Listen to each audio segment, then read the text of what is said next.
Hello everyone, welcome to my YouTube channel Chandra Phulara. Friends, आज मैं आपके लिए लेके आई हूँ पावर पॉइंट में हम सीखेंगे टेबल बनाना। यानी कि पावर पॉइंट में अगर आपको एक टेबल क्रिएट करनी है तो कैसे करेंगे। तो मेरी इस वीडियो को आप लास्ट तक देखते रहिएगा। पसंद आने पर प्लीज़ इसे लाइक करें, शेयर करें, सब्सक्राइब करें और बेल आइकन जरूर दबाएं। तो फ्रेंड्स, सबसे पहले आप पावर पॉइंट खोल लीजिए और उसके बाद पावर पॉइंट खोलने के बाद आपको आना है इंसर्ट टैब में। यहाँ पर देखेंगे सेकंड वाला जो टैब है इंसर्ट टैब में सबसे पहला ही ऑप्शन है टेबल। तो टेबल पे आपको सबसे पहले क्लिक करना है और क्लिक जैसे करेंगे तो यहाँ पर देखेंगे पहले से कुछ इस तरह से आपको सेल्स दिए होते हैं। अगर आप यहाँ से गिनकर अपने सेल्सों को गिनकर अपनी टेबल बना सकते हैं तो यहाँ से आप अपने अपनी टेबल को बना सकते हैं। अगर आपको इसमें दिक्कत आती है या टाइम लगता है तो आप इंसर्ट टेबल में क्लिक करेंगे। तो इंसर्ट टेबल पे मैं क्लिक करती हूँ। अब यहाँ पर एक छोटा सा यहाँ पे देखिए छोटा सा बॉक्स आया है, यानी कि इसे डायलॉग बॉक्स बोल सकते हैं। तो नंबर ऑफ कॉलम यहाँ पे लिखा हुआ है। तो यहाँ पे आपको कितने कॉलम चाहिए आपको ये यहाँ पे डिफाइन करना है। नंबर ऑफ रोज में आपको कितनी रो चाहिए ये डिफाइन करना है। तो यहाँ पर नंबर ऑफ कॉलम में बाय डिफॉल्ट 5 लिखा हुआ है, रोज 2 लिखा हुआ है।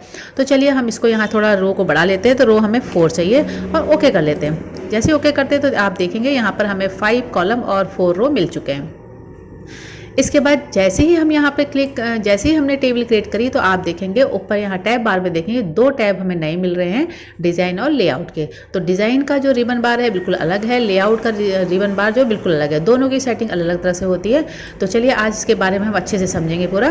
तो सबसे पहले डिज़ाइन में आते हैं और डिज़ाइन में आने के बाद यहाँ पर अगर आपको अपने टेबल का थोड़ा सा स्टाइल चेंज करना है तो यहाँ पर तरह तरह के स्टाइल दे रखे हैं।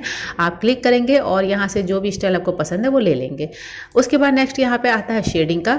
आप अपनी टेबल में शेडिंग चेंज करना चाहते हैं तो यहाँ से शेडिंग चेंज कर सकते हैं। तो यहाँ पर देखिए कलर यहाँ पे तरह तरह के दे रखे हैं। तो जैसे कलर में मैं माउस लेके जा रही हूँ वही कलर हमारी टेबल का शेडिंग है चेंज होता जा रहा है। उसके बाद नेक्स्ट यहाँ पे आता है बॉर्डर का।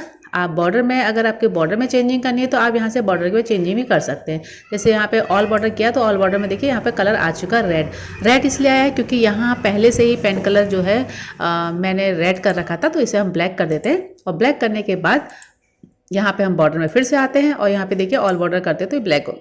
अगर आपको टेबल में बॉर्डर चाहिए तो आप यहाँ से बॉर्डर दे सकते हैं और आउटसाइड बॉर्डर ये देना है तो केवल आउटसाइड बॉर्डर भी दे सकते हैं। यहाँ पर सारी चीज़ें अच्छे से लिखी हुई हैं। आपको जिधर अपने टेबल में लाइन चाहिए बॉर्डर चाहिए आप दे सकते हैं और मुझे नहीं चाहिए तो मैंने नो बॉर्डर कर दिया। उसके बाद नेक्स्ट यहाँ पे आता है इफेक्ट और इफेक्ट में आप अपने सेल में इफेक्ट दे सकते हैं। किसी भी एक सेल में अगर इफेक्ट देना है या पूरे में देना है तो इस तरह से यहाँ पे इफेक्ट दे सकते हैं। तो आप देख रहे होंगे शैडो इफेक्ट में सबसे पहले मैं सेल में सबसे वाला सेल बेबल है। तो यहाँ पर देखेंगे देखिए जैसे जैसे मैं जिस वाले ऑप्शन में मैं जा रही हूँ जिस बेबल में जा रही हूँ वैसे ही मेरी यहाँ पर टेबल बनती जा रही है। तो देखिए मैंने फर्स्ट वाले पे क्लिक किया तो मेरी टेबल यहाँ पर इस तरह से बन चुकी है। अंडू कर देते हैं। उसके बाद यहाँ पे फिर से इफेक्ट में आते हैं। अब शैडो में आते हैं। अगर अपनी टेबल में शैडो इफेक्ट देना है तो यहाँ से इस तरह से आप शैडो इफेक्ट दे सकते हैं। देखिए जैसे जैसे मैं माउस जिस स्टाइल में लेके जा रही हूँ उसी स्टाइल में ये अपने आप ही आता जा रहा है। यानी कि शैडो इफेक्ट जहाँ मैं जा रही हूँ वहीं पे आपका ये देखिए इस तरह से यहाँ पे शैडो इफेक्ट आ रहा है। रिफ्लेक्शन में जाएंगे तो यहाँ पे आपकी जो टेबल है रिफ्लेक्ट करेगी नीचे को। तो देखिए यहाँ से टेबल रिफ्लेक्ट कर रही है और इस तरह से अगर आपको अपनी टेबल में इस तरह का स्टाइल देना है तो यहाँ से आप दे सकते हैं। यानी इफेक्ट में केवल आपको टेबल में इफेक्ट दिखाई देंगे। नेक्स्ट आता है क्विक स्टाइल में यहाँ पर फॉन्ट है। तो सबसे पहले हम यहाँ पे टाइपिंग कर लेते हैं। तो यहाँ पर फर्स्ट वाले में मैंने टाइप किया जैसे नेम और नेम मैंने जैसे टाइप किया है इसी में मैं सारे इफेक्ट करके आपको दिखाती हूँ। तो कर्सर मेरा फर्स्ट वाले सेल में है और क्विक स्टाइल में जाते हैं। पहला जो मेरा नेम लिखा हुआ है इसी में थोड़ा सा स्टाइल में देना चाहती हूँ। तो यहाँ से आप देख रहे होंगे जैसा क्विक स्टाइल में जा रही है यानी जैसे ये वर्ड आर्ट है एक तरह से और यहाँ पे वर्ड आर्ट लिखा भी है। तो यहाँ पे देखिए जैसा मुझे स्टाइल चाहिए अपने टेक्स्ट का वर्ड आर्ट का वैसा ही स्टाइल वहाँ पे पीछे आ रहा है। तो अगर आपको कोई हेडिंग वगैरह अपनी देनी है अपने टेबल में तो आप इस तरह से वर्ड आर्ट से आप दे सकते हैं। नेक्स्ट यहाँ पे ऑप्शन आता है यहाँ पे टेक्स्ट फिल का। तो टेक्स्ट फिल में हम आते हैं और टेक्स्ट फिल से आप अपने टेक्स्ट का जो कलर है वो चेंज कर सकते हैं। आप बैक में देख रहे होंगे जो नेम मैंने लिखा था उसका कलर चेंज हो रहा है। जहाँ जहाँ जिस कलर में मैं जा रही हूँ वही कलर चेंज हो जा रहा है। उसके बाद नेक्स्ट यहाँ पे आता है टेक्स्ट आउटलाइन। टेक्स्ट आउटलाइन में जब आप क्लिक करेंगे तो आपके टेक्स्ट की चारों तरफ की जो आउटलाइन है वो चेंज हो जाएगी। तो यहाँ पे आप देख रहे होंगे मेरा व्हाइट कलर का टेक्स्ट है, आउटलाइन ब्लैक हो गई, आउटलाइन रेड हो गई, आउटलाइन येलो हो गई। तो जैसी आउटलाइन चाहिए वैसे ही आउटलाइन आप यहाँ से ले सकते हैं टेक्स्ट आउटलाइन से। नेक्स्ट यहाँ पे आता है टेक्स्ट इफेक्ट। अपने टेक्स्ट में इफेक्ट देना है तो यहाँ पर तरह तरह के इफेक्ट हैं, आप इफेक्ट दे सकते हैं। तो मेरे टेक्स्ट में पीछे से इफेक्ट आ रहा है, अब आपको साफ दिखाई नहीं दे रहा होगा, इसलिए इसे थोड़ा सा मैं जूम कर लेती हूँ। चलिए अब दिखाते हैं टेक्स्ट में इफेक्ट करके। तो पहला शैडो इफेक्ट है, देखिए आप देख रहे होंगे पीछे से शैडो इफेक्ट हल्का हल्का आ रहा है, बहुत ज़्यादा नहीं आएगा, हल्का हल्का आएगा। रिफ्लेक्शन में आपका टेक्स्ट जो है रिफ्लेक्ट करेगा, देखिए पीछे रिफ्लेक्ट कर रहा है। तो यहाँ पे ग्लो में करेंगे तो यहाँ से ये ग्लो करने लगा। तो ये सारे इफ़ेक्ट आजकल आप जो मोबाइल में इनमें देखते हैं वो सारे इफ़ेक्ट हमारे इसमें भी हैं। तो इस तरह से अपने टेक्स्ट में इफ़ेक्ट देना है तो आप यहाँ से इफ़ेक्ट दे सकते हैं। नेक्स्ट आता है यहाँ पर सबसे पहला आता है यहाँ पे पेन स्टाइल। तो अपने पेन के स्टाइल को चेंज करना है तो आप यहाँ से पेन स्टाइल को चेंज कर सकते हैं, यानी अपने टेबल को अगर ऐसे डॉट डॉट में इस तरह से देना है तो आप बना सकते हैं। तो जैसे मैंने वाला ले लिया तो हमें जैसे मैंने इसे लिया तो ये देखेंगे, आप देख रहे होंगे यहाँ पे ड्रॉ टेबल एक्टिव हो गया है। तो जैसे मैं इसे क्रिएट करती हूँ देखिए यहाँ पे हमारी एक टेबल यहाँ पे बन चुकी है। तो जैसा मैंने वहाँ से लाइन का स्टाइल लिया था वही हमारा यहाँ पे टेबल बन चुकी है। कर्सर को यहाँ रख लेते हैं और नहीं चाहिए आप वापस प्लेन बॉर्डर में आ जाइए और देखिए आपकी सिंपल सी जो टेबल है वो बननी स्टार्ट हो जाएगी। उसके बाद नेक्स्ट आता है कि आप अपनी आउटलाइन को कितना मोटा पतला लेना चाहते हैं, यानी कितने पॉइंट में लेना चाहते हैं। तो अगर कम पॉइंट में लेना चाहते हैं तो लाइन आपकी पतली आएगी और जितनी ज़्यादा पॉइंट आप लेते जाएंगे लाइन आपकी उतनी ही मोटी आती जाएगी। तो मैंने 3 ले लिया और उसके बाद बीच में देखिए यहाँ पर मैं लाइन क्रिएट कर लेती हूँ। तो आप देखेंगे यहाँ पे देखिए इतनी मोटी हमारी यहाँ पे लाइन आ चुकी है। नेक्स्ट इसमें आता है पेन कलर। अगर आप अपने पेन का कलर चेंज करेंगे तो आपकी जो टेबल है वो भी उसी कलर की बनेगी। तो पेन का कलर अभी हम यहाँ पे रेड कर लेते हैं और अब देखिए मैं एक यहाँ पे टेबल क्रिएट करती हूँ। तो देखिए यहाँ पे रेड कलर की टेबल हमारी बन चुकी है। इन सबको मैं डिलीट कर देती हूँ क्योंकि इसकी हमें शायद अभी ज़रूरत नहीं है। तो इसको भी हम हटा देते हैं और इसको भी हटा देते हैं। इसको भी मैंने हटा दिया, इसको भी रखते हैं। उसके बाद नेक्स्ट ऑप्शन आता है ड्रॉ टेबल का। अगर आपको एक नई टेबल बनानी है तो आप ड्रॉ टेबल से यहाँ पे इस तरह से एक नई टेबल बना सकते हैं। इसको भी हटा देते हैं। यहाँ से हमने इसको सिलेक्ट करके हटा दिया और इसको भी हटा देते हैं। उसके बाद फ्रेंड्स यहाँ पर नेक्स्ट जो ऑप्शन आता है इरेजर का। अगर आप अपनी टेबल को इरेज करना चाहते हैं तो आप यहाँ से टेबल को इरेज भी कर सकते हैं। तो इरेजर का यूज करते हैं और देखिए हम इस वाली कॉलम को इरेज करना चाहते हैं। तो देखिए मैंने ऐसे किया तो हमारी ये देखिए सॉरी देख रहे होंगे आप, सेल हमारे एक एक करके यहाँ पे इरेज होते जा रहे हैं।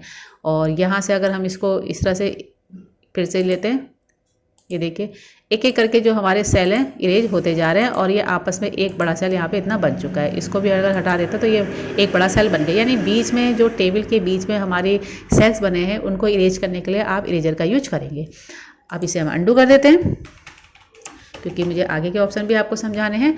अब इसके बाद आता है हमारा लेआउट का ऑप्शन। तो लेआउट में हम आते हैं। लेआउट में हमारे सबसे पहले तो हमारा यहाँ पे सिलेक्ट का है। अगर आप अपनी सेलों को सिलेक्ट यहाँ से करना चाहते हैं तो आप सिलेक्ट कर सकते हैं। देखिए सिलेक्ट टेबल करती हूँ तो मेरी पूरी टेबल सिलेक्ट ऑलरेडी है इस समय। और अगर मैं केवल कॉलम सेलेक्ट करना चाहती हूँ तो मेरी केवल कॉलम यहाँ पर सिलेक्ट हो चुका है। यानी कि आप अपने टेबल में कॉलम या रो सेलेक्ट करना चाहते हैं तो आप इस ऑप्शन से कर सकते हैं। उसके बाद नेक्स्ट यहाँ पे आता है ग्रिड लाइन का।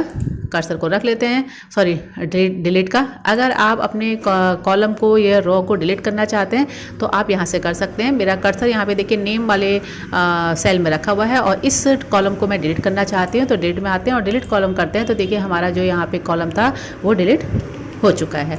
और रो अगर डिलीट करना है तो यहाँ से डिलीट रो करते हैं और हमारा जो रो है वो भी डिलीट हो चुका है। अंडू कर देते हैं। उसके बाद नेक्स्ट आता है यहाँ पे ऑप्शन आता है इंसर्ट अबव का। अगर आपको नेम के ऊपर एक रो और चाहिए तो आप यहाँ से इंसर्ट अबव करेंगे और आपका एक जो रो है और आ जाएगी। और अगर नीचे आपको चाहिए तो यहाँ पे क्लिक करेंगे तो नीचे की साइड एक रो आ जाएगी। इसको अंडू कर देते हैं फिर से। और अगर आपको यहाँ पे कॉलम चाहिए तो लेफ्ट यहाँ पे मैंने कर्सर रखा है, लेफ्ट साइज कॉलम चाहिए तो यहाँ पे क्लिक करेंगे। देखिए नेम के इस साइड हमारा एक कॉलम आ चुका है, यानी कि अगर आपको अपनी रो और कॉलम बढ़ानी है तो आप इन ऑप्शन से बढ़ा सकते हैं।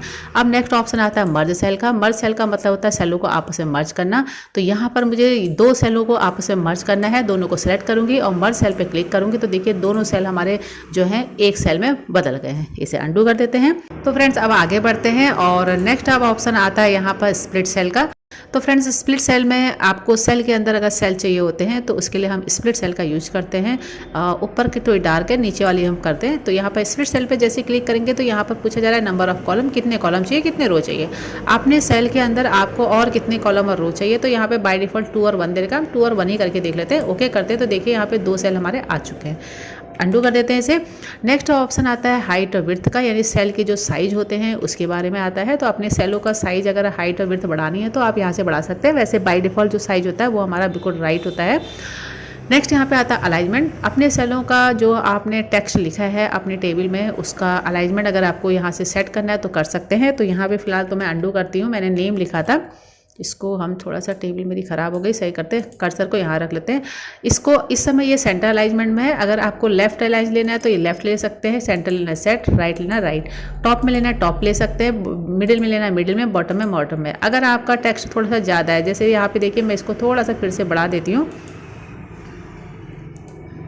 अब देखिए ये इस समय हमारा जो है यहाँ पे राइट में और बॉटम में है। तो मैं सेंटर में करती हूँ तो सेंटर और बॉटम हो गया। इसको मिडिल करूँगी तो ये बीच में आ जाएगा, टॉप में करूँगी टॉप में आ जाएगा। यानी कि सेंटर तो है लेकिन टॉप में, मिडिल में करके मिडिल में आ जाएगा। तो इस तरह से आप अपने सेलों को के अलाइनमेंट को अगर सेट करना चाहते हैं तो आप इस ऑप्शन से, अलाइनमेंट ऑप्शन से कर सकते हैं। टेक्स्ट डायरेक्शन नेक्स्ट आता है टेक्स्ट डायरेक्शन।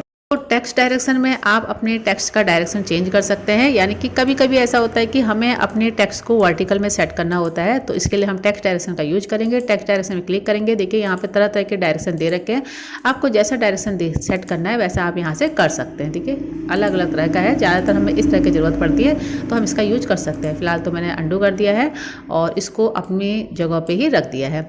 उसके बाद सेल का मार्जिन, अपने सेलों का मार्जिन अगर सेट करना है तो आप मार्जिन भी सेट कर सकते हैं, लेकिन इसकी ज़रूरत हमें कभी पड़ती नहीं है।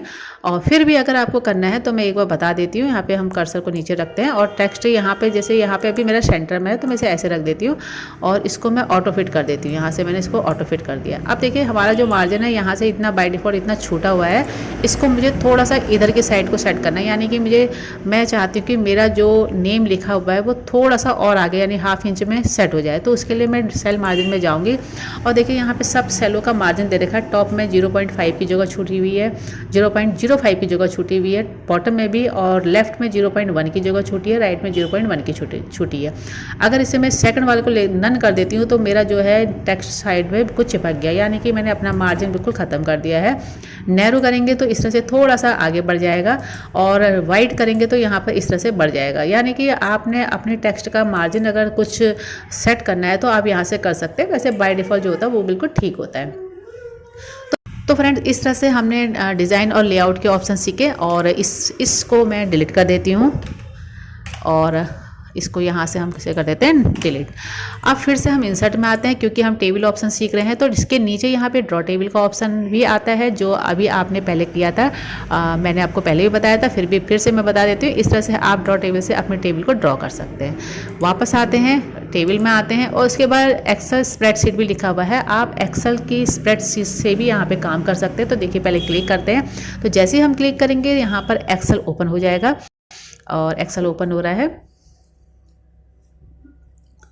और एक्सेल ओपन हो चुका है। अब इसको मैं थोड़ा सा बड़ा करती हूँ। जो काम हम यहाँ करेंगे वो सारे काम हमारे पावर पॉइंट में आ जाएंगे। तो देखिए यहाँ पे मैंने 2 लिखा। अब क्योंकि एक्सेल अगर आपको आता है तो आपको पता होगा कि ड्रैग करके हमारे सारे ऑटोमेटिक आ जाते हैं। और यहाँ पे भी मैं 2 टाइप करती हूँ और देखिए दोनों को मैं ड्रैग करके वापस इस तरह से यहाँ पर इसको ड्रैग कर लेते हैं और इस तरह से ड्रैग करके हमने इसको नीचे ले लिया। तो ये जो सारी चीज़ें मैं कर रही हूँ ये सारी एक्सेल में हो रही है। और यहाँ पे अगर मैं कोई फार्मूला लगाती तो यहाँ पे फार्मूला भी लग जाता है। तो फार्मूला चलिए यहाँ पे फार्मूला लगा लेते हैं। तो यहाँ से मैं डबल क्लिक करके इस तरह से यहाँ पे शॉर्टकट मैं यूज करती हूँ, ऑटो सम करती हूँ। तो यहाँ पे देखिए आंसर हमारा 8 आ चुका है। और यहाँ से भी मैं क्लिक करती हूँ और यहाँ पे ऑटो सम करती हूँ, आ गया। दोनों को मैं थोड़ी सी इसकी फॉर्मेटिंग भी कर लेती हूँ, थोड़ा सा इसको बड़ा कर लेती हूँ क्योंकि ये थोड़ा सा अच्छे से आपको समझ में आ जाएगा। और देखिए मैं सारा काम जो कर रही हूँ सारा इस समय मेरा काम जो एक्सेल में हो रहा है और आधा पावर पॉइंट में हो रहा है। देखिए फॉर्मेटिंग कर रही हूँ मैं, यहाँ से ये फॉर्मेटिंग हो गई है। जब मैं बाहर क्लिक करूँगी तो ये देखिए ये जो टेबल है मेरी यहाँ पे आ चुकी है। इस वाले को हम हटा देते हैं, इसकी हमें ज़रूरत नहीं है। ये देखिए तो टोटल काम जो मैंने ये किया था एक्सेल में किया था और ये पॉसिबल और फॉर्मूला भी मैंने लगाया है। तो ये जो पॉसिबल हुआ है वो सिर्फ टेबल टूल्स में जो एक्सेल स्प्रेडशीट का ऑप्शन आता है वहाँ से। तो इस तरह से हम अपने पावर पॉइंट में टेबल में बहुत अच्छे से काम कर सकते हैं। तो फ्रेंड्स इस तरह से आज हमने सीखा कि माइक्रोसॉफ्ट पावर पॉइंट में किस तरह से टेबल क्रिएट की जाती है और उसमें वर्क किया जाता है। अगर आपको मेरी ये वीडियो पसंद आई तो प्लीज़ इसे लाइक करें, शेयर करें, सब्सक्राइब करें और बेल आइकन जरूर दबाएं। मिलती हूँ आपसे एक नई वीडियो के साथ, एक नई जानकारी के साथ। तब तक ले thanks, bye bye, take care.